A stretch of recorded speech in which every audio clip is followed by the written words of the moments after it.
Excited because today we're going to give you a sneak peek, big webinar tomorrow with Yardi Matrix. They're going to be doing their 2024 spring outlook for self-storage. And so the person that put this together is joining us here today to give you an exclusive sneak peek to it. Welcome to the Commercial Real Estate Report. We're empowering you to build wealth through real estate. I'm your host, Chris Berg. We go out and we build Class A self-storage sites with Abernathy Holdings. I'm the head of business development there. We're doing that right now in California, Arizona, and beyond. Guest join us today. He will be a big part of the webinar presentation tomorrow. He is now the director of research at Yardi Matrix, has an extensive background in self-storage. Tyson Huebner. Tyson, welcome to the show. It's great to have you. Thanks, Chris. Thanks for having me. Excited to be here. It's great to have you, and I really appreciate you doing a sneak peek for us and our audience, and we'll get to some of the slides you've got here in a moment. But as I just mentioned, you've got a really extensive background in self-storage. So let's just start there and share with us how you got started in self-storage and where you were at. Yeah, sure. So I started working at Heitman here in Chicago in 2011 on the research team. My background is urban planning, so I kind of got a little off track, found my way to the financial services industry. And while at Heitman, I kind of headed up our self-storage research. And while I was there, we did some extensive investing in self-storage. I think when I left, we owned about 500 properties, making Heitman kind of the largest institutional investor in self-storage. And over my tenure there, kind of developed our research process for self-storage, worked extensively with the deal group, did some big portfolios along the way. We had partnerships with about three of the four major REITs and a number of large private owners and operators as well. So made a lot of good relationships in self-storage and did a lot of deals. Saw a lot of self-storage. I probably toured maybe 100 to 200 self-storage properties in my lifetime across the country. And Heitman also invests in self-storage internationally. We have different research teams that work on those. They had different research teams that worked on those property sectors, but just had a lot of really interesting experience. And when I started in self-storage, really in 2012, there were really no great data sources for self-storage property data. And about 6 or 7 years ago, I got introduced to Jeff Adler at Yardi Matrix through a colleague at Heitman, and saw the platform that they were putting together. And I really liked their research and their product, the platform. And, I used Yardi Matrix pretty much all day, every day for 5-6 years. And eventually I got a little bit just looking for something else, looking to kind of progress my career, and I thought Yardi Matrix would be a great place to work. I knew the product really well. I knew a lot of people there, and just had a lot of respect for what they were doing. Granted, then I didn't really know how much work went into it, and I'm still kind of learning. I've been at Yardi Matrix since April last year as the director of research. As you mentioned, we do webinars, but we do have the property data platform. We're tracking ownership and management information, sales data, new development, street rates, and a number of other things like loans in the sector. And in my first year here at Yardi Matrix, I've really learned a lot about the product and just how much work goes into it, how much data there is. And I'm really excited to kind of put my touch on it. As a former user, I have a lot of really interesting ideas for the product and for research on the sector. So I think we have a lot of really interesting things in store, and constantly trying to progress the knowledge behind self-storage through our property database, which is now up to, I think, 35,000 properties. We're in about 190 different markets. And constantly growing both our supply pipeline, but also like growing our market count. I think we add about a new market every month, or maybe 2 each month. So we're constantly expanding the product. We're currently researching going into Canada as well. So we just have a lot of really interesting things in store, and I'm really happy to be at Yardi and be a part of it. So a reminder, tomorrow, 10 a.m. Pacific time, they've got the 2024 Spring Outlook webinar coming up. We'll talk more about that later. Also, myself and Tyson are going to be in Maryland next week at the SSA convention. You said a lot there, Tyson. I do want to jump in because you were kind enough to put some slides together for us. Before we do, you brought up Canada and Heitman going international. What are the best international markets in your opinion, based on what you've seen at Heitman? Like, where are they going specifically? Well, Canada actually is a really interesting market right now. I think I saw in SmartStop's recent financial disclosures that Toronto's their best performing market, and I've talked to Alex Burnham at Storage Mart, and he said the same thing, that Toronto's just a really solid market for them right now. Canada has some pretty different population and demand drivers. They also don't have nearly as much supply as the U.S.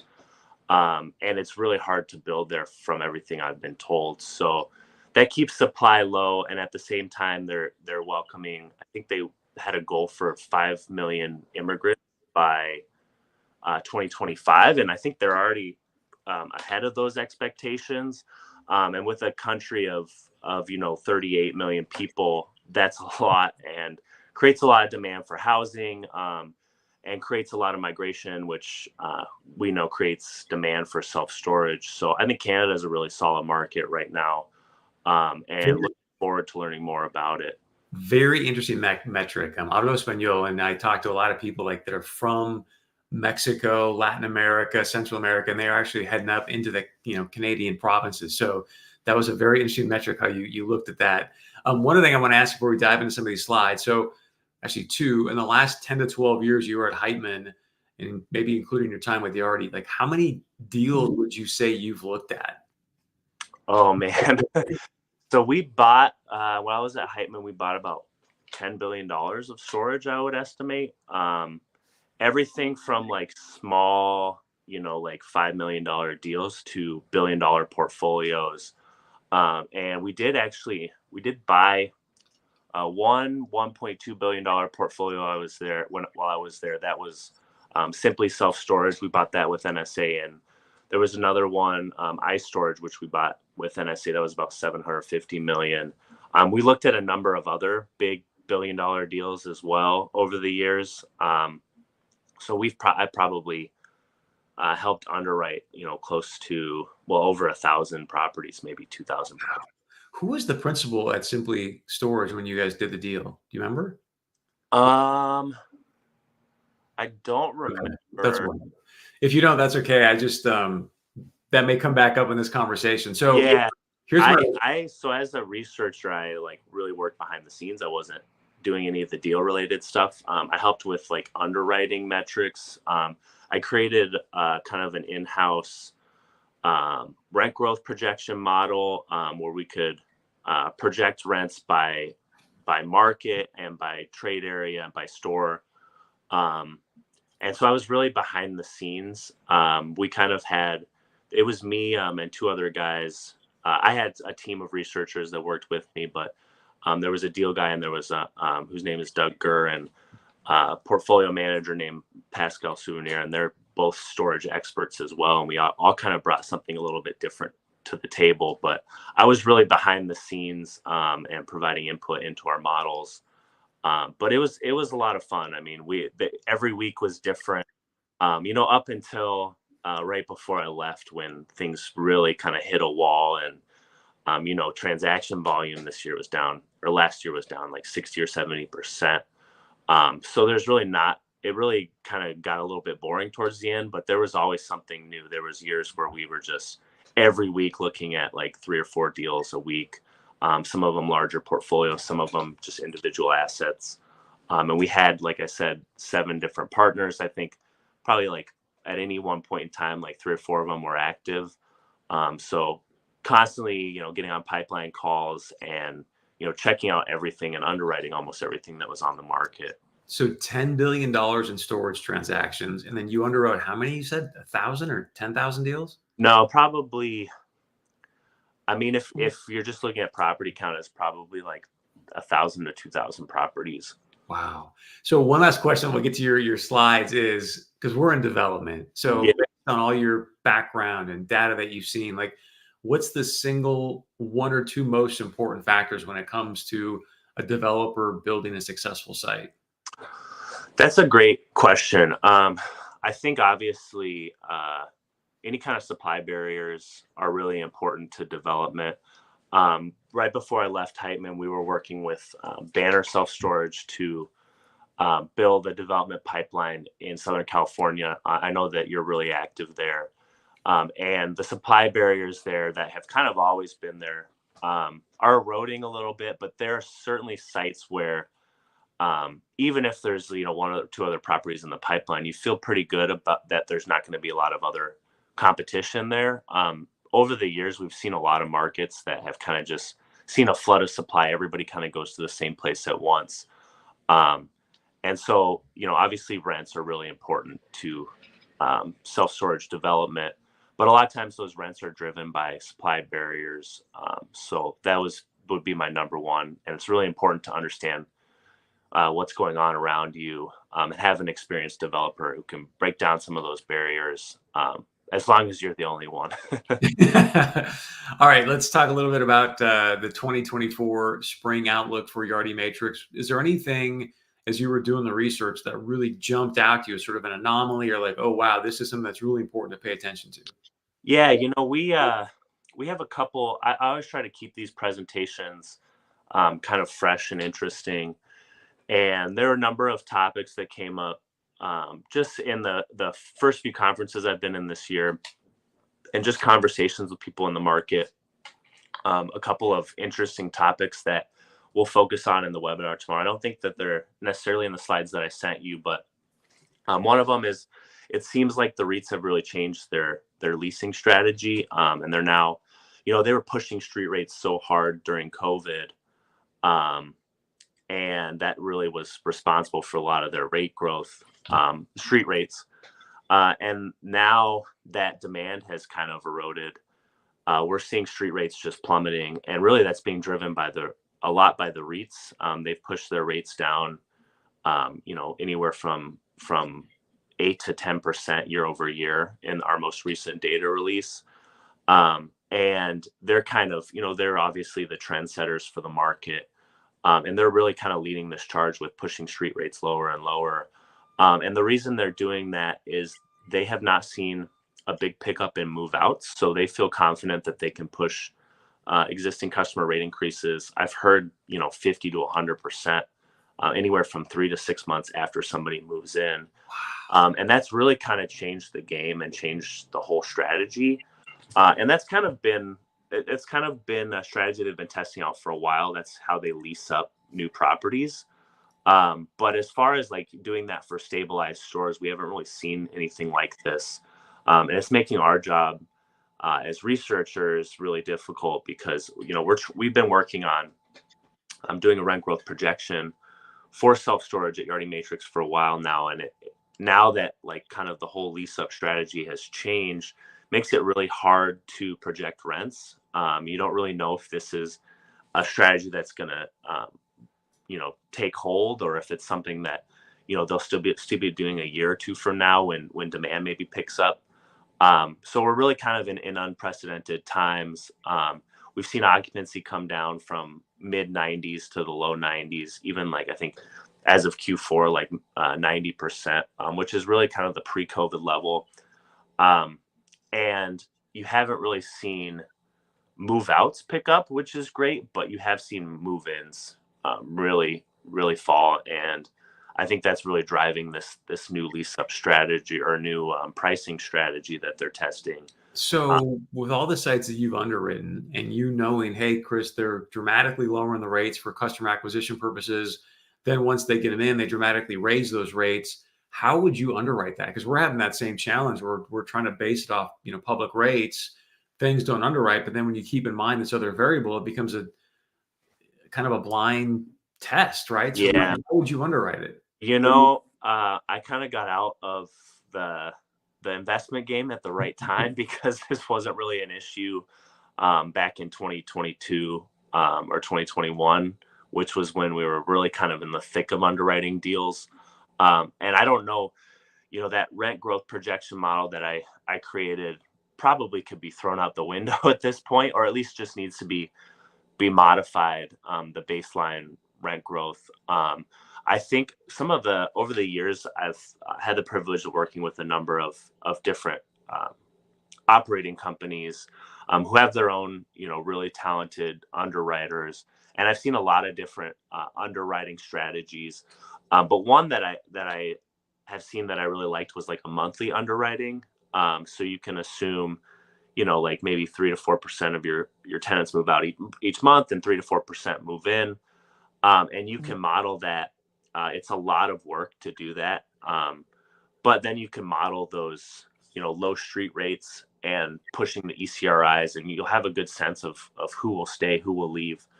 So I think that is the way things are heading.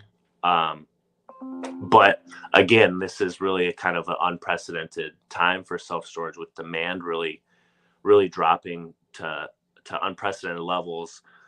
So it could change, it could change in the next year or 2 years, and go back to kind of how it was.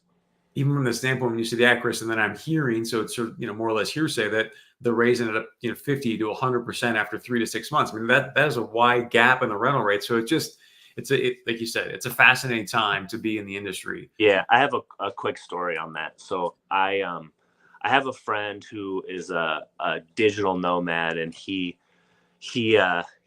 from Chicago, but he is kind of like living abroad. He's lived in Mexico, Brazil, and now he's in Peru. And he keeps his stuff in storage here in Chicago. And when he was back in between trips, he asked me one day to come help me move units. So he moved from one 10 by 10 in the same building to another 10 by 10 to save, I think it was 65% on the rate. So he was paying a third of what his in-place rate was by going with the street rate. And I don't know if the manager didn't know that, but for him, it was worth it to save $120 a month, especially when he's going to be gone for, the next 6 to 12 months. And I told him, this rate isn't going to last very long. Like, they're going to jack you up like 3 to 6 months, probably close to where you were before. But for him, it was worth it. I think for most people, it's not worth it. And I was able to get some headshots out of the deal. I told him I'd help him move units.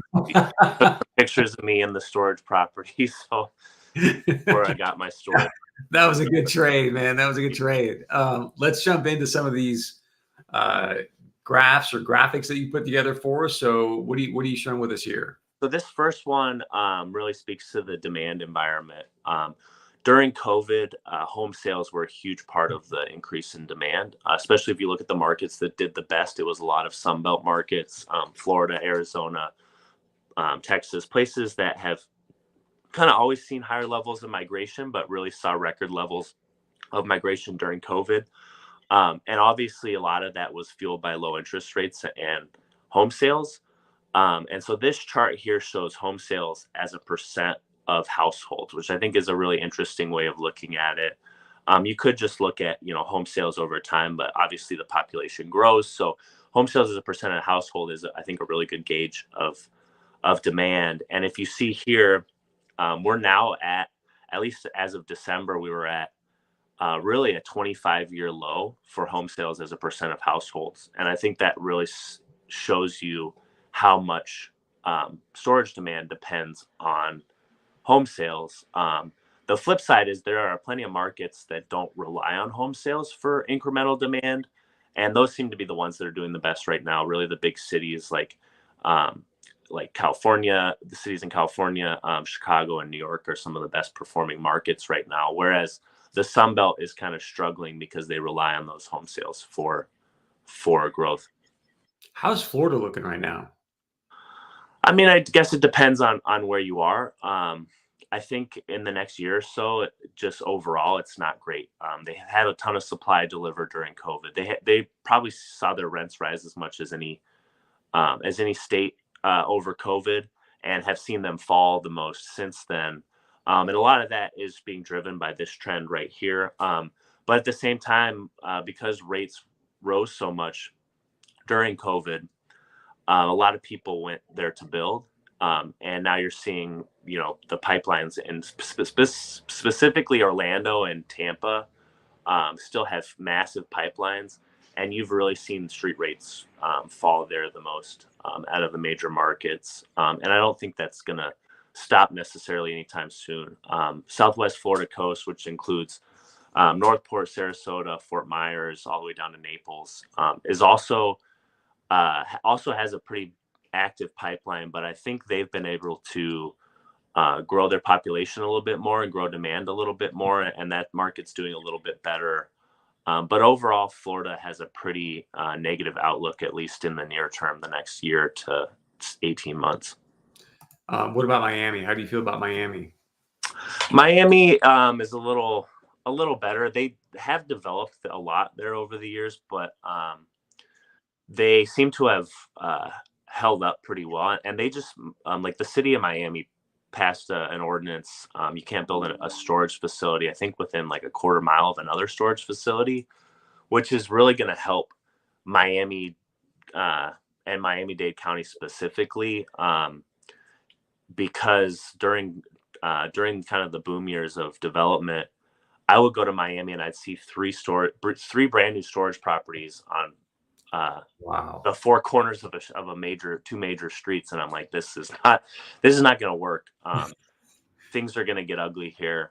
They really didn't, and so Miami, I think, is still interesting, and I think they're helped out by the density. Yeah. So people just have less space and require more storage, and also Miami and actually also Orlando benefit from international migration, which is certainly a hot topic right now, and it's one of the kind of wild cards in the whole demand equation, as I'll get into a little bit in my presentation tomorrow. But I like Miami a little bit better than Orlando and Tampa right now. Okay. What are we seeing here in this multifamily graphic? So, a long time ago at Heitman, I kind of noticed a correlation between self-storage and multifamily rents. And obviously the main difference is kind of supply hits multifamily and self-storage at different times at a market level. But really right now you're seeing, because self-storage supply is kind of below the long-term average, and a lot of the places where people have built multifamily are the same places they're building storage. You see that correlation between multifamily rents and self-storage rents kind of emerging again. And actually New York here, and New Jersey, New Jersey's had quite a bit of storage supply, but New York, which here includes just the 5 boroughs, has had the strongest multifamily rent growth, and also is one of the strongest growing, has seen the strongest street rate growth for self-storage. And a lot of the markets on here, Chicago, that are above average, Twin Cities, DC, have held up on self-storage as well. So I think you're seeing this correlation kind of reemerge. And, a lot of the markets here at the bottom, Austin, Phoenix, Orlando, have seen self-storage rents kind of come down the most in the last year as well. Well, I got to say, I mean, just because I'm from North Dakota, I'm really surprised by the Twin Cities aspect of it. I know they've had a lot of in-migration internationally, but still interesting to see that, even Indianapolis. So, and LA going down. I'm like, sure doesn't feel like it out here, but okay. Yeah. So obviously, Yardi Matrix, we are kind of, our main focus is multifamily. And so we have really strong knowledge in that area, and we're trying to kind of make the connection between self-storage and multifamily, which I think is an interesting one. Obviously, home sales affect self-storage demand, as I mentioned, but also you got to look at the other kind of side of housing, which is apartments. And I think there's some interesting observations there. Yeah. All right. REIT occupancy. What can you tell us about this? So one of the things we're tracking quarterly is the REIT financial supplemental materials. And here we're showing REIT same-store occupancy. The light blue line shows quarterly occupancy. The dark blue line shows 4-quarter moving average, because self-storage is obviously a very seasonal property sector. And occupancy has come down in the last um, 8 quarters has come down just as much as it went up during COVID, which I think is really interesting, and something actually from when my time at Heitman that I didn't really anticipate. We kind of thought, maybe like low 90s, 92% was a good way to underwrite occupancy. Now we're down to 90%. I do kind of think it's temporary. Like if you think about that home sales as a percent of households chart, we're kind of at a new low for home sales. And so when home sales kind of return to normal, I think you could see occupancy come back up. Also, we have seen more supply, I think, deliver the last year or so. And this year, I think supply is gonna remain somewhat elevated, which is also kind of having an impact on demand and occupancy. But I think, starting in 2025, you could see occupancy pick back up again. But So let's talk about supply. Maybe there's a graph in here that you're going to share with us, but I think you bring up a good point. Like supply is still going to be fairly strong in 24. Where do you see it 25, 26, and 27? yeah, it looks like I didn't put my our supply forecast in here, but I do have it in the webinar. Let me just check really quick. So we see 2023, there was about 57.9 million square feet delivered. That includes expansion space. Compare that to about 75 million square feet delivered in 2018 and 2019. We're in pretty good shape. As a percent of stock, it was about 3.4%, and kind of the long-term average is closer to 4% of stock delivered annually. Over the next year, we see supply kind of plateauing a little bit this year at 54.5 million square feet, which is about 3.1% of stock. So still below that long-term average, but still kind of above. I don't think we've had a lot of people ask us about our supply forecasts because they're hearing that supply is just plummeting. But I think that part of it is just different scope. A lot of supply is being delivered in smaller markets right now, which is kind of outside the focus of a lot of the major owners and operators. And also a lot of supply is still coming from less experienced developers, people who haven't, maybe it's their first or second self-storage development. Those people have remained active. And actually, if you look at like construction loans, 2022 was extremely active for construction loans. And a lot of those projects have only gotten out of the ground in the last 6 months. We saw kind of starts kind of increase in the second half of last year, which I think is really interesting, which kind of leads us to believe that supply is going to remain elevated in 2024. But after that, we are forecasting supply to decline really noticeably. For 2025, we have 47.9 million square feet forecast. For 2026, it's 38 million square feet. So really half of what it was during the peak years of this last development cycle. But I think there's a lot of unknowns in that. Like, if demand picks back up, if rents kind of turn around, you could see more people kind of come to the sector. And really the big elephant in the room right now is the financial markets. It's really hard to get a loan for self-storage development right now, almost impossible.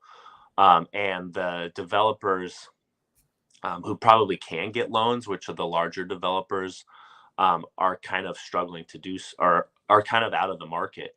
They're just kind of wait and see right now. I have heard that like U-Haul and Public Storage, who have been the two most active developers in this space, are remaining active. So there is still development going on, and it's going to continue to go on. But I think 2025 is really when we'll see kind of the impact of the financial markets hit self-storage development. Interesting. All right, quickly, what are we looking at here?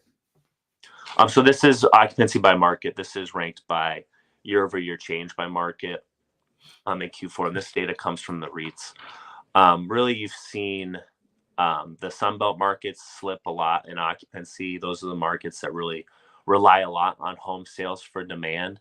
And also I've seen their supply pipelines remain elevated. So places like, Orlando, Tampa, Phoenix, Austin have seen occupancy come down the most. On the other side, you have a lot of markets that I wouldn't say struggled during COVID. They did well, but they didn't do as well. But they also don't rely on home sales for demand and have seen their supply pipelines really fall off. These are places like San Francisco, DC, Boston, Chicago, and then a few markets where you saw a lot of supply deliver in 2017 to 2019, and have seen their kind of lease up pipelines just fall off a cliff. So places like Raleigh, Denver, Houston seem to be doing a little bit better right now, because they've seen such a big decrease in supply and lease up. Interesting. Thank you for that. All right, next slide. What do we got here? So this is our street rate data. We're collecting street rates monthly for about 25,000 properties. And this shows climate controlled, non-climate controlled versus kind of the average for the market. We did see street rate declines kind of moderate a little bit towards the end of the year. We've seen them kind of turn back the other direction earlier this year. So street rates were down 3.2% in January, year over year. And that compares to, I think, 2.7% in December. I think February, we don't have our February data officially out yet, but I think it's also going to show some pretty noticeable declines. And street rates are down something like 10 to 15% from their peak in 2022, but they're still up above pre-COVID levels, which is fairly promising. And as I said, street rates are getting less important to operators because of the existing customer rate increases. Nice. So here we're showing month over month growth.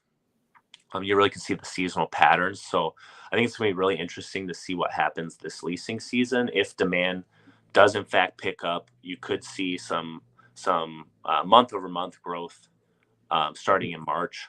Hopefully not February, because I've already seen the data. It's not looking great, but hopefully March, April, things will pick back up. But that's really going to depend a lot on, I think, on home sales. And you can see the blue line here shows kind of the pre-COVID average month over month. And so you can see how it picks up in the spring and drops in the fall. But you can also see the gray bars show 2020 to 2024 month over month street rate growth. And you can see how abnormal both 2020 and 2021, 2022, when rates were going up to 2% a month, which is pretty crazy. And then in 2023, when rates were, falling almost 2% a month in the fall. So really their seasonality kind of got flipped on its head during COVID. I think it's still very kind of confusing what's going on. Like December 2023, we saw actually a little bit of growth in December, which is abnormal. But then so far in January and February, we've seen bigger declines than usual month over month. So things are still kind of very uncertain. Yeah, it seems like there's so much pent up demand in the housing market, but yet in an election year, rates are high. I'd be curious to see if people actually start moving, or like, you know what, I got a pretty low rate. It's an election year. Like, I'm good. I'm going to just, stay sit. Yeah. I think 2025 will really kind of be the turning point. So this is an interesting chart. So this shows street rates by year built. So properties built in the last 3 years are kind of the lower lines. The light blue line, or I should say medium blue line, that's more stable. That's properties, what we consider stabilized properties, which is like anything built 3+ years ago. And I should note that on that previous slide, that's stabilized properties and same store properties. So we're not including any new markets that we had. But here we wanted to look at how street rates trend for lease up properties. And you can see really the strategy, really led by the REITs, the strategy for leasing up has been to start rates low. I think I've seen like 20 to 30% below market, and then push rates to market by the third year. And you can really see that here in this chart.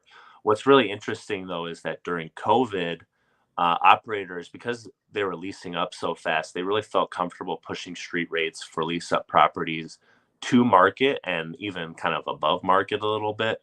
But in the last 18 months, you've really seen things go back to the way they were, which is to undercut rates for lease up properties to get them up to stabilized occupancy. And I think now you're seeing properties like built in the last year are now at rates 30 to 40% below market, which has kind of an impact on the market overall, because all of their competitors are trying to drop rates as well to compete with them.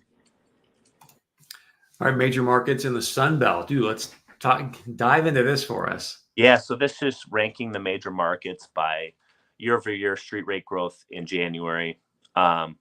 And really the ones kind of at the top of the list are really interesting. Denver, which had a huge wave of supply in really 2017, 2018, 2019, and saw some of the strongest or some of the biggest street rate declines over that period. And now that lease up supply is all stabilized, you're seeing just some very modest growth, and maybe even, rates in Denver have finally bottomed. New York is kind of a similar story here. It's just the 5 boroughs, and you did see a lot of supply deliver there really up until 2019. But now that supply is leasing up, and now that people are no longer moving out of the city, you're starting to see kind of some green shoots there as well. On the flip side, a lot of the markets at the bottom of this list, actually all the ones at the bottom of this list, have seen some of the most supply deliver over the past 3 years, which is really driving the street rate declines there. Phoenix was probably the busiest market for development the last few years, and has seen the strongest street rate declines. Also, Phoenix, it usually sees some stronger demand this time of year because it is a sunbird or a snowbird market. But you're not really seeing that impact street rates this year, and really that's due to supply. Philadelphia for years was one of the best performing markets, and saw developers kind of hit that market late, and that's really driving the street rate declines there. Again, Miami, Florida markets, Miami, Tampa, and Orlando, which are still seeing a lot of new supply come in, are struggling a little bit more. What do you make of the Inland Empire? Just because so much supply went in there the last 3-4 years? Yeah, the Inland Empire is interesting because they haven't seen a ton of new supply, and I always liked it. It was always one of my favorite markets, to be honest. But I think that market behaves more like a Sunbelt market than like Southern California. And during COVID, saw a lot of demand coming from people moving from LA into Inland Empire, and I think that the turnaround in the housing market there has really sucked a lot of wind out of the sales. But I still think that's an interesting market. The rents aren't quite as high as they are in LA, obviously, but there you're competing with a lot of industrial developers for land. So like that kind of keeps the supply pipeline there pretty low. So I still think that's an interesting market. All right, what's this telling us? So this chart plots the current year-over-year street rate growth on the x-axis and street rate growth a year ago on the y-axis. So markets below the line here, which is kind of even rent growth, are seeing rent growth accelerate, and markets above the line are seeing rent growth decelerate. But I just realized that none of the labels are on this chart. All right, we'll that doesn't on really this help one. you out much. Let's get into supply. Hopefully we get that figured out by the webinar tomorrow. This is really interesting. Let's talk about the supply here for us since 2020. Yeah. So again, we're kind of tracking lease up supply as anything built in the last 3 years, and that was because we noticed that that's kind of what it takes to get to stabilized occupancy. Obviously, it depends by market. So this chart just shows a rolling 3-year supply back to 2020. And I think this has been, in addition to the demand that was created by COVID, this was part of the success story of self-storage, that lease up supply has been declining really since mid 2020. And that's really been a tailwind for the sector. Got it. And then looking at that lease up supply by market, again, a lot of the markets here at the top of the list are seeing the biggest street rate declines. Philadelphia, as I mentioned, Phoenix, Atlanta. New York is interesting because even though they have a lot of lease up supply, a lot of it was delivered like really 3 years ago. And I think there you're seeing demand kind of remain pretty steady compared to some of the markets that rely more on home sales, which are the Sunbelt markets. And again, there's Inland Empire. Again, I think that the issue there is demand, because they've seen supply remain pretty low there. Same with Seattle. But then like Denver, Houston, San Francisco, Nashville are doing decently well on street rate growth because they've seen supply come down so much. Interesting. Heavy supply in major markets. What's this? This is showing supply under construction as a percent of inventory. So again, Florida is seeing a lot of supply under construction. Columbus is interesting because they haven't seen a lot of supply and they saw kind of pick up during COVID. And it is one of the markets in the Midwest that has actually some population growth. So I think that's kind of brought a lot of developers in. Sacramento has done well, but could see the new supply over the next year kind of take some of the rent growth away. And then at the other end of the spectrum are some markets that I kind of like in the next year. And Nashville is a really interesting one because they're still seeing a lot of multifamily development there, but they're not seeing a lot of storage development. So that could be an interesting market, and we'll keep an eye on street rate growth there. What are you seeing in Sacramento? Because obviously being out here in California, I'm in Sacramento looking around quite a bit. And what's fascinating is the demos are great. The incomes are good. I mean, everything lines up. And then you finally get to the rates, and the rates, very rarely are they any good in Sacramento, at least for climate control. Yeah, I mean, they have a lot of land there. So supply, there's really not a whole lot of supply barriers there. And also the incomes are quite a bit lower than, the major metros in California. But I like Sacramento as a market. We developed a store there when I was at Heitman, and it leased up really well. So I think Sacramento is always a little bit interesting. Right now, in the next year, maybe they'll have some pressure from supply, but overall, I think it's an interesting market. All right, Tyson. I mean, thank you again for the preview, the sneak peek, if you will, what you have coming up tomorrow. So I want to give you the last word here and a chance to share with people what they're going to see tomorrow at 10 a.m. Pacific. Yeah, thanks. So tomorrow we will be going over kind of our outlook for demand.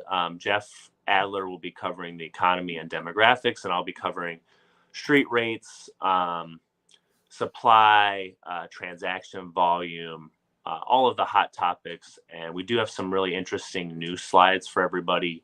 And I think that it should be a really good presentation. We've got a lot of great material and are always kind of looking for the current trends in the market. So hopefully they come through. Based on what you've seen, because I hear a lot of people sharing this, saying this, and we don't know if it's true, but based on what you've seen in your experience, do you think rates have hit bottom? I think we've got a couple more months. I think it'll be really interesting to see what happens over the summer. I don't really see the sector as a whole recovering until later this year, though.